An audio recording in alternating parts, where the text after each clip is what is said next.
Good morning বন্ধুরা, কেমন আছো তোমরা? আশা করছি ভালো আছো, সুস্থ আছো। চুমকি হাজরা ব্লগ চ্যানেলে তোমাদের সবাইকে স্বাগত। আর আমিও ভালো আছি। আজকে আমি আর কোনো বাড়ির ভিডিও করিনি, আর যাই বা করেছিলাম দু একটা, তাও আবার ডিলিট হয়ে গেছে। তাই আজকে শুধু অপরূপা দশভুজা মহিষাসুরমর্দিনী মায়ের ভিডিও। তো সেটাই তো দেখো কত সুন্দর লাগছে, কত পরিপাটি করে মণ্ডপের মধ্যে সাজানো রয়েছে। আর মনে হচ্ছে যেন এটাই স্বর্গ। স্বর্গ কাকে বলে, মানে বাস্তবিক স্বর্গটা যেন এখানেই দেখতে পাচ্ছি। কিন্তু আর একটু পর কি কষ্টটাই না হবে। কালকে ছিল দশমী, তো কালকে বিসর্জন হয়নি। কাল তো বৃহস্পতিবার, ঠাকুর বিসর্জন করতে নেই, আবার কেউ কেউ করিয়ে দিয়েছে। কিন্তু আমাদের পাড়ার ঠাকুর এমনিতেই 2-1 দিন থাকে।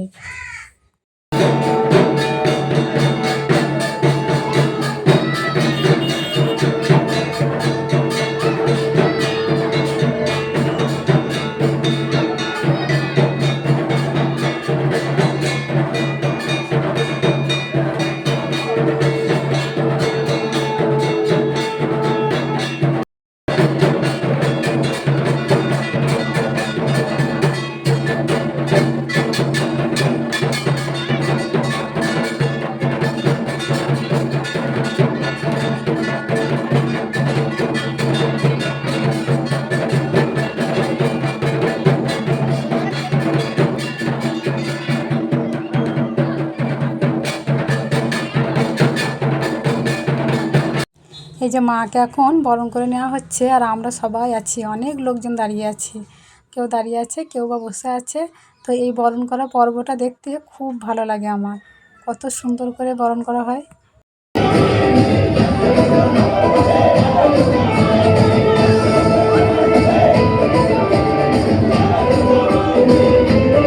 আজকে বিসর্জনের দিন, তো নাচা গানা তো হবেই, বক্স বাজছে ধামাকা।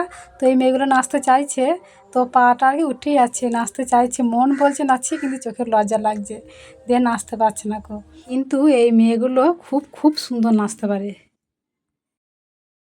বরণের পর্ব শেষ, এবারে এক এক করে নামানো হচ্ছে। ঘাটের দিকে এবার রওনা দিতে হবে। বেশ তো ছিল 5-5টা দিন, খুব আনন্দেই কাটলো সবার। তো আবার 1 বছরের অপেক্ষা, তোমার অপেক্ষায় থাকবো মা।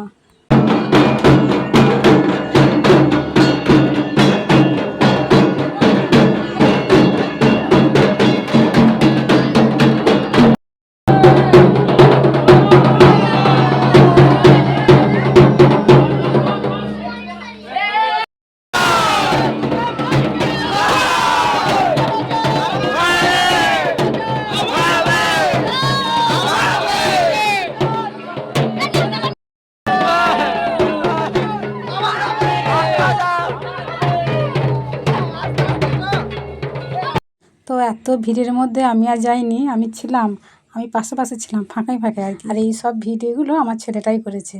তো আমি বলেছিলাম যে বিসর্জনের ভিডিওগুলো করে নিস। তো এই যে ওর বন্ধুগুলো সবাই রয়েছে, ওখানেই আমার ছেলেটাও আছে।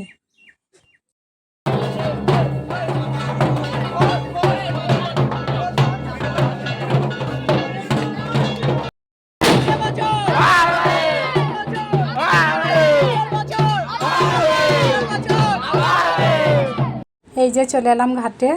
তো এই দৃশ্য দেখতে গিয়ে কান্না চলে আসে। যাদের হয়তো নরম মন তারাই কাঁদে, তো আমার তো কান্না আসেই আসে। একটু আগেই কত সুন্দর সাজানো গুছানো ছিল, সবাই মিলে কত আনন্দ করছিল। তাহলে তো কষ্ট হবেই বলো।